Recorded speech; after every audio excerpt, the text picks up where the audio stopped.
What's up guys? So, nandito tayo ngayon sa Singapore. Papakita ko sa inyo yung magandang views dito. Ang tawag dito sa road na to is A Little India. Nung una di ko masyado napansin. Tapos tsaka ko lang nalaman na kaya pala Little India ang tawag dito. Kasi puro mga Indian yung mga nakatira dito eh. Kumbaga kung sa Pilipinas meron tayong Chinatown, Koreatown, dito naman Indian town yan. Itong hotel na ito, isa sa mga pinakamahal. So, I was so shocked na ang time dito is same na same pala sa Pilipinas. Sa Malaysia, Indonesia, konti lang yung pinagkaiba. Pero dito wala talagang pinagkaiba. Alam niyo naman, Asian countries, same lang din yung weather dito. Let's walk in here. So many Indians people here. Just like in Manila, Philippines.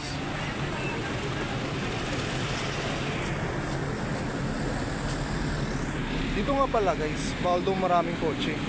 Kasi nakakos daw ng traffic. Galing no? Pero sa ibang bansa, you can buy as long as how many cars you want. Bawat country, kanya-kanyang rules eh.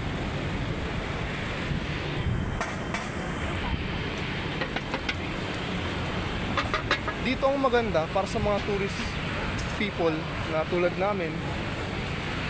Halos magkalapit lang lahat ng mga kainan dito. Maraming mga restaurant dito eh. Kaya guys, I will suggest you na kung pupunta kayo ng Singapore na mahilig dyan sa mga Middle East foods or mga Indian foods, dito kayo sa Little India. At yung hotel dito is affordable. Hindi ganun kamahal, di rin ganun kamura. Ang pangalan is A Disker Hotel. Papakita ko sa inyo kung saan yung A Disker Hotel. So, Little India yun, road dito. Lahat to sakop yun. Dito meron tayong jewelry. Expensive jewelry, affordable, and cheap jewelry.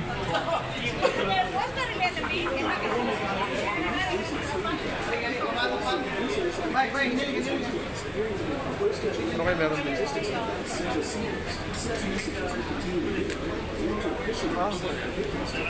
Akala ko nangyari. Ang issue pala dito, natapon yung coffee. Daming Indians guys, oh. Mga masarap na restaurant.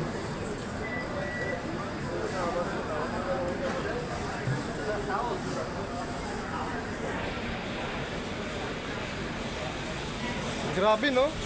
Sa Pilipinas walang ganun eh, Little India or Indian town. Ang marami lang nun, Chinatown, Koreatown. Pero ngayon hindi na rin ganun karami yung mga Chinese. Marami na kasi mga dineport eh. Damn, it's an Indian car with the Hindu logo. So nandito tayo sa isa sa mga malaking at magandang cave, which is Mustafa Cave. Daming tao dito. It's a crowded area.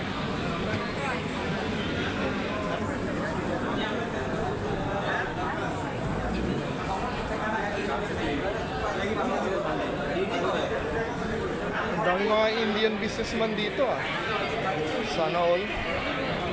Sa Pilipinas din naman, kaso dito parang isa sila sa mga ano eh, what you call this?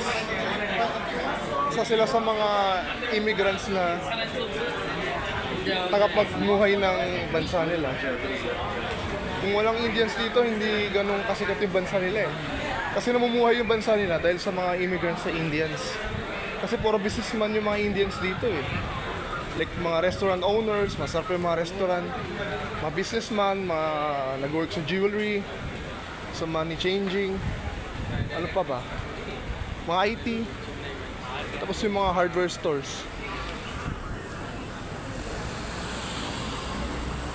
Ano kayang Maya Biryani House LTD na to?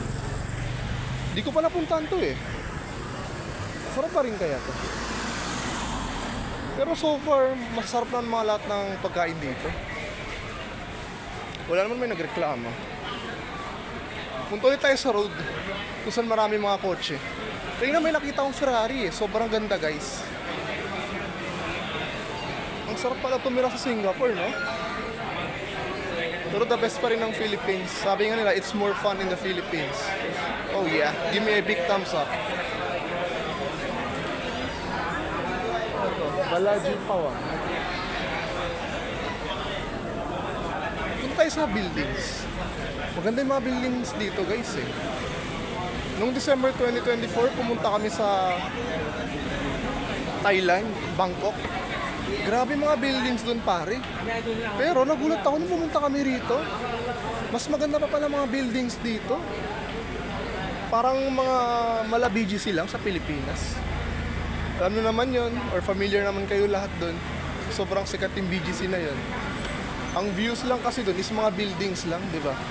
Pupunta yung mga tao doon para makita ang view sa yung mga buildings.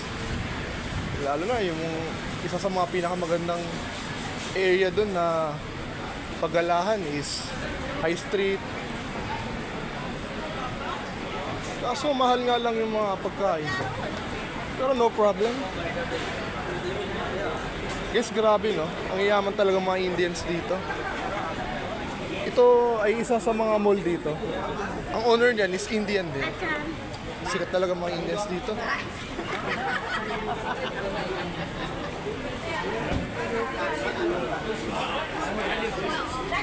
Yan, napunasan na nila. Beautiful people.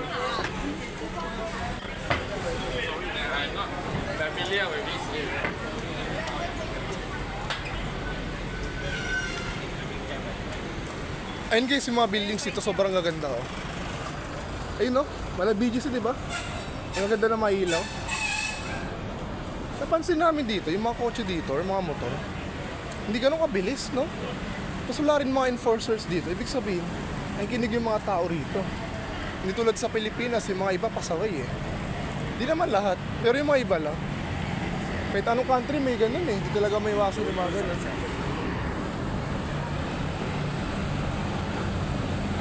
Balik ulit tayo kung saan tayo nang galing.